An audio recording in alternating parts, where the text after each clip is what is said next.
In today's video, I'm going to show you exactly how I mastered rotoscoping in DaVinci Resolve. Now, basically, there are 3 ways to do this rotoscoping in DaVinci Resolve. We are going to go over all 3 and the best way to do it. And by the end of this video, you will know how to rotoscope and you will have mastered the skill by the end of the video. But before we dive into this video, I want to let you know that my pack, Creator Bundle, and Pre-Animate V2, everything is on sale on my site right now. And these packs help you speed up your workflow, and they're almost like presets for DaVinci Resolve. They're the best in the game, so go check those out. Without further ado, we are going to hop into DaVinci Resolve right now. All right, guys, so in here, I have this footage that I'm going to use for this example.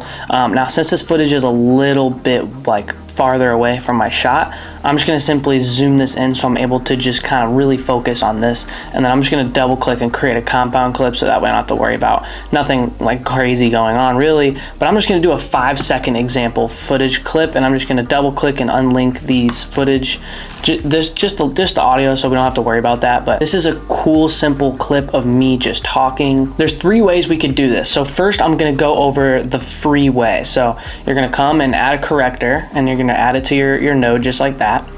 And you're going to go to this tab right here. This is called the window tab. Now you're going to grab this. It's called the, it's not showing me what it's called, but you're just going to grab this icon right here. And essentially what you're going to do is you're going to zoom in, right? And since I don't want my chair, I want to start right here. So I'm going to start on the gray, and I'm going to go to the shirt, and I'm essentially just going to simply do a mask. Now, if this is for client work, I would do a better of a mask, but since this is just for the video's sake, like I'm just going to do a brief mask, nothing crazy, just do my hair, you know. And this is where this free version kind of gets you, is like, you know, the hair part, because it's kind of hard to mask individual hair like this. Very important, make sure you actually finish it off. So now that you have this little icon right here, and now while we're on this frame, we're just gonna go to the next tab over, which is tracker, and then we're just gonna hit track back and forth. Now, obviously this mask is very rough. Like as you can see here, it's like way off. Now what you can do is you can manually come in here and change it keyframe by keyframe. But this is the beauty of having Pro, because I'm not about to sit here and do that. So my next thing I'm gonna do is probably the second best way to do it. So we're gonna just do the same thing, add a corrector, go here, plain and simple. Now, once you do have the Pro version, you are gonna have this magic mask tool. Now, this is what you're gonna use for the best settings possible. So we're gonna hit better, and we're gonna turn on this window right here. And then that's pretty much it. So now we're just gonna, with the plus symbol, we're just gonna go do some squiggly lines around me. And now just sit and let it wait, because since we have this red mode toggled on, it's gonna become a red mask, and you will see that. Boom, now obviously it has my chair highlighted because my color shirt is the same as the chair, so it's kind of, you know, a bad mask right now. But if we grab this negative tool, we could just slash it through and it'll instantly notice, oh, that's a chair. Okay, so that's a pretty good mask right there, you can tell obviously. And then all we'll do is just hit track back and forth. Boom, so now we have it finished. So now all we have to do is double click and add an alpha output, and then connect those two right there. And then now we head back here, and now we have a nice simple mask of myself.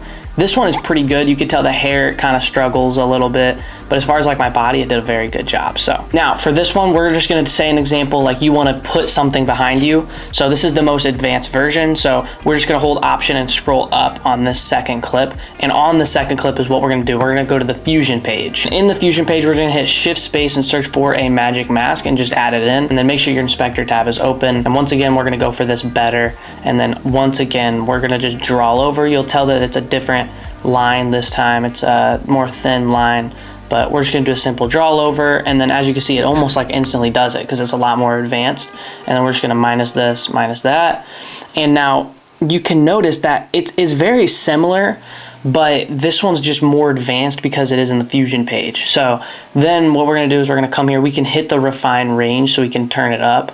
As you can see, my hair will look a lot better. And then this right here is just to select the stroke. So if you need, you could just select them and move them. So if I want to, boom, if I want to select this, then I can, and I can just move this around. So that's pretty much it. And then we're just going to turn this refine up and make sure better is on, and then we're just going to hit track back and forth. Now, as you can see instantly already, this is already doing a better job. You know, you could tell on my hair right here, and also it's going a lot slower than the first time I did it. But this is how I do masking in DaVinci Resolve. And now if we just go back here, you know, it's done. We don't have to add an alpha output. let's just say for an example, like we want to just, you know, snag a DaVinci Resolve logo on the back. So like, as you can see here, as I'm just moving it through, you could just tell that it is just so much better.